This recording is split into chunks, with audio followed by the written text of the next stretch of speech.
What defines this budget now is not what Rachel Reeves will do, but what she's just lost the nerve to do. The flagship plan to raise income tax rates, floated, softened up, briefed and rebriefed, has now been torn up less than a fortnight before the 26th of November. In substance, the tax burden is still going up. In politics, the government has managed to look both hungry for your money and frightened of asking for it honestly. Let's start with the aborted scheme. The original idea, borrowed from the Resolution Foundation, was the so-called 2 up, 2 down plan. Put income tax rates up by 2 pence in the pound and take 2 pence off employee national insurance. On paper, Reeves could say that working people on payrolls would see no change in their monthly take-home pay, while pensioners, landlords and other non-national insurance payers would shoulder more of the burden. The FT estimated that this would have raised roughly £6 billion heavily from those who live off rent, savings and pensions rather than wages. The political problem is obvious.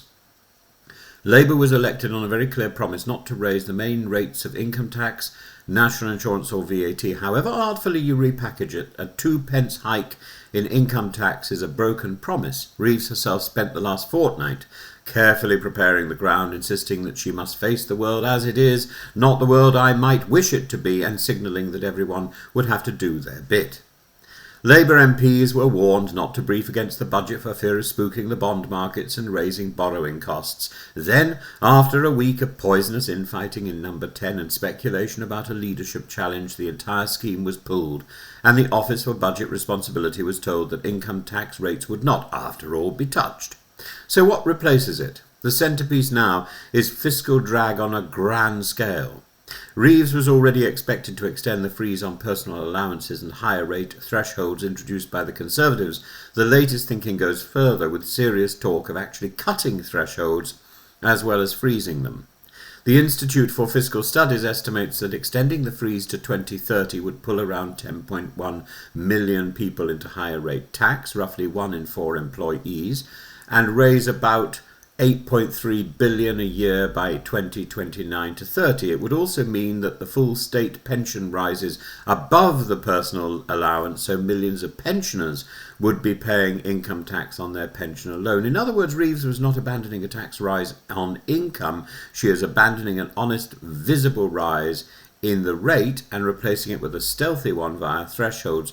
You will not see 22% on the budget scorecard, but you will quietly drift into the 20 to 40% bands as pay packets and pensions nudge upwards with inflation. Layered on top of that is what Treasury officials themselves are calling the smorgasbord approach. Instead of one big risky lever, they are assembling a tray of smaller, more technical measures: a new gambling levy, higher taxes on expensive properties, possible changes to council tax and stamp duty, tougher treatment of landlords and pension and ISA reforms.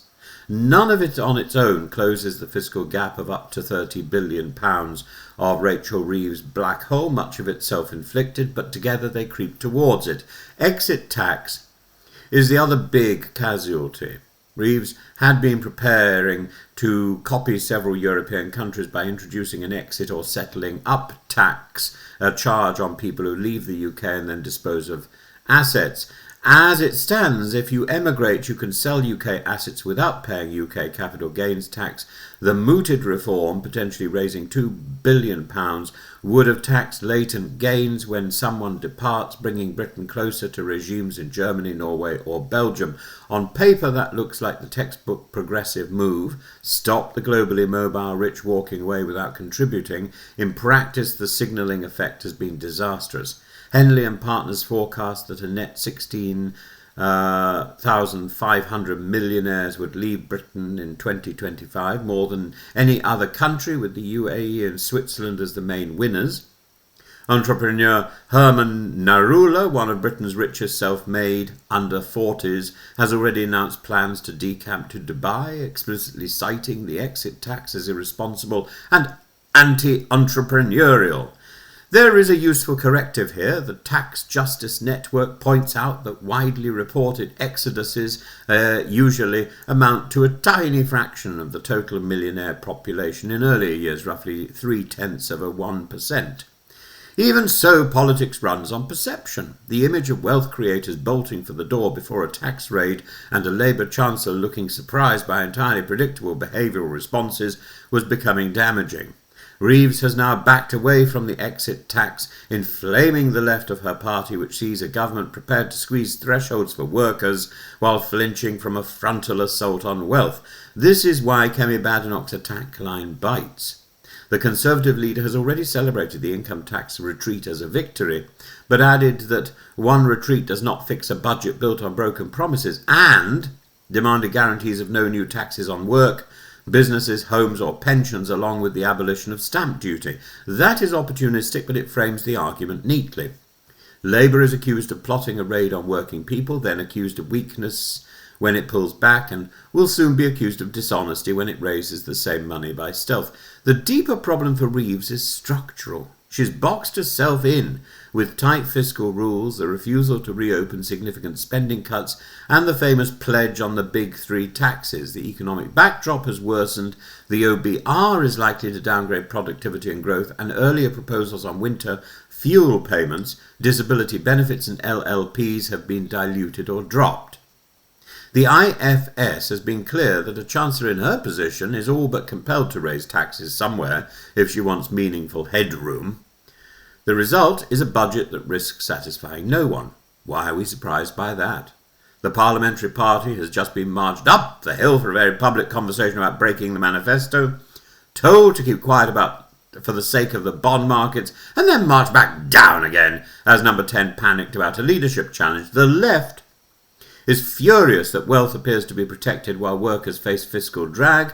Business is unconvinced that this is a safe, predictable environment, especially after the flirtation with an exit tax and a raid on partnerships. Voters watch a Prime Minister who looks buffeted rather than in command, and a Chancellor whose reputation for steely realism now comes with a visible wobble. For an audience listening to this in 10 minutes, the practical takeaway is simple. Here it is. On the 26th of November, do not be distracted by the headline reassurance that income tax rates are unchanged. Watch instead for three things. First, how far thresholds are frozen or cut and for how long?